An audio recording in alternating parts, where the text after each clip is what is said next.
प्रिय विद्यार्थियों, आप सभी का ऑनलाइन क्लास में मैं पुनः स्वागत करता हूं।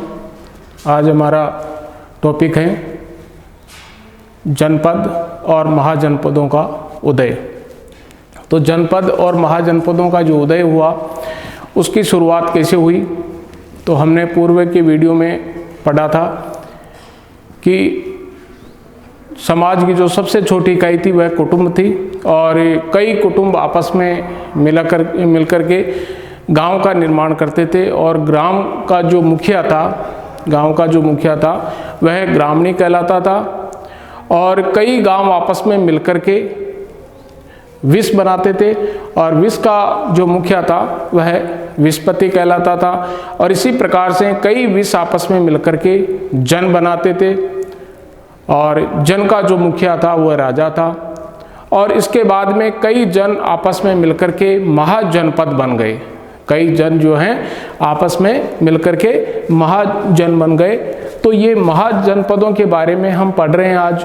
तो 16 महाजनपद थे उस समय में। तो ये 16 प्रकार के महाजनपद कौन कौन से हैं, जिसमें पहला है अंग। अंग की जो राजधानी थी ये चंपा थी और चंपा नदी से जो है मगध पृथक होता था। तो चंपा नदी के तट पर अंग जो महाजनपद था वह स्थित था। दूसरा जो महाजनपद है मगध।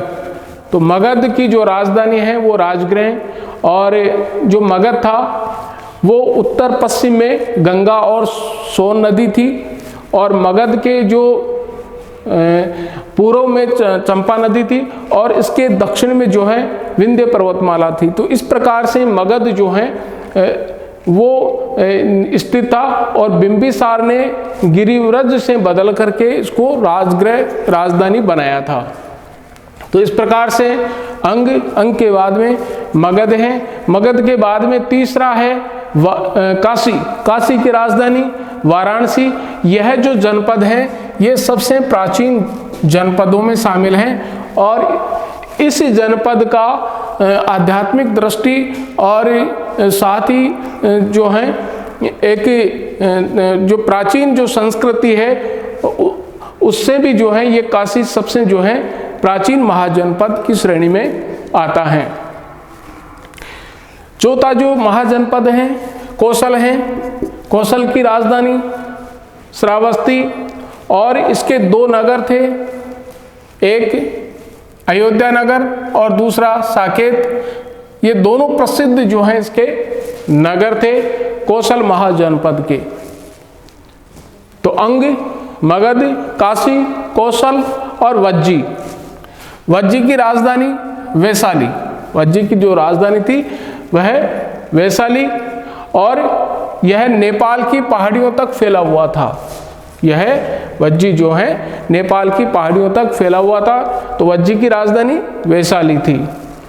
इसी प्रकार से वज्जी के बाद में छठा महाजनपद आता है मल। मल की जो राजधानी थी वह कुशीनगर थी और दूसरी राजधानी पावा। एक कुशीनगर और दूसरी राजधानी पावा, यानी एक भाग की जो राजधानी थी, एक भाग की राजधानी कुशीनगर और दूसरे भाग की राजधानी पावा। दूसरे भाग की राजधानी पावा थी। इसी प्रकार से सातवां महाजनपद जिसमें है चेदी। तो चेदी जो है इसकी राजधानी शक्तिमती नगर और यह यमुना नदी के पास में था। यह महाजनपद भी चेदी जो महाजनपद था वो यमुना नदी के पास में था। इसकी राजधानी जो है वो शक्तिमती नगर थी। आठवां जो महाजनपद है वत्स। इसकी राजधानी जो थी वो कौशाम्बी थी और यह गंगा नदी के दक्षिण में स्थित था। तो अंग, मगध, काशी, कौशल, वज्जी, मल, चेदी, वत्स की हमने बात की। इसके बाद में नौवां है कुरु। तो कुरु की जो राजधानी थी वह इंद्रप्रस्थ थी और ये दिल्ली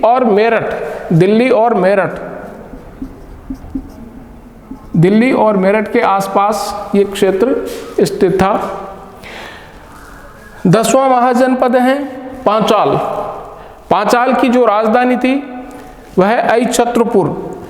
इसमें उत्तरी पांचाल की राजधानी अहिच्छत्रपुर और दक्षिण पांचाल की राजधानी कांपिल्य थी। उत्तरी पांचाल की राजधानी अहिच्छत्रपुर और दक्षिणी पांचाल की राजधानी कांपिल्य थी। तो इस प्रकार से पांचाल को हमने देखा, पांचाल महाजनपद। 11वां जो महाजनपद है वो है मत्स्य। 11वां महाजनपद है मत्स्य। इसकी राजधानी विराटनगर। मत्स्य की जो राजधानी थी वह विराटनगर थी और यह पांडवों ने अज्ञातवास बिताया था। इसी जो है विराटनगर में पांडवों ने अपना अज्ञातवास बिताया था और वेश बदल करके और यहाँ पे शरण ली थी पांडवों ने, तो इसलिए भी ये प्रसिद्ध है। 12वां जो महाजनपद है वो है सूरसेन, जिसकी राजधानी थी मथुरा। सूरसेन की राजधानी मथुरा थी और ये यमुना नदी के तट पर स्थित था। 13वां जो है महाजनपद वो है अस्मक। 13वां जो महाजनपद है अस्मक है और अस्मक की जो राजधानी थी वह थी पोतन। कौन सी थी? पोतन। और यह गोदावरी नदी, जो नदी थी गोदावरी, उसके पास में यह महाजनपद स्थित था। 14वां जो महाजनपद है वो है अवंती। अवंती की जो राजधानी थी महिष्मति। अवंती की जो राजधानी थी वह महिष्मति थी और यह क्षिप्रा नदी और नर्मदा नदी की घाटी तक फैला हुआ था। क्षिप्रा नदी और नर्मदा नदी की घाटी तक फैला हुआ था। इसके बाद में 15वां जो महाजनपद था गांधार।